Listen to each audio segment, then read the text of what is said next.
Hey Apple fans, ever wished your iPhone and iPad could just magically keep the same apps and data without fussing with cables or being a tech genius?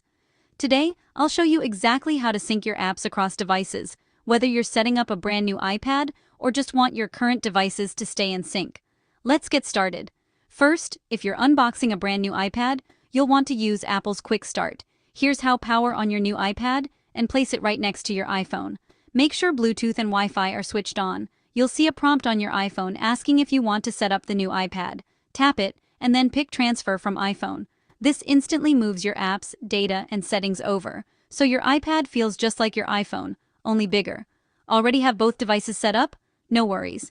To keep things synchronized, first enable automatic downloads. On your iPad, go to Settings, scroll to App Store, and toggle on Apps under Automatic Downloads.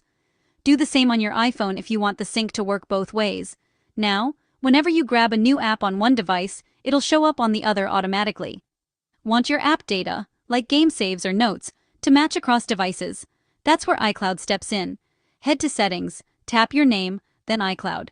Hit See All under Apps using iCloud, and turn on the apps you want to sync, like Notes, Pages, or any compatible third-party apps. And if you've got past purchases you want on your iPad, just open the App Store, tap your profile, then Purchased. Hit Not on this iPad and tap the cloud icon to download whatever you want. Quick heads up. Some apps are iPhone only, so they might not look or work the same on your iPad. And there you go. Now your Apple devices will feel truly connected, no tech degree required.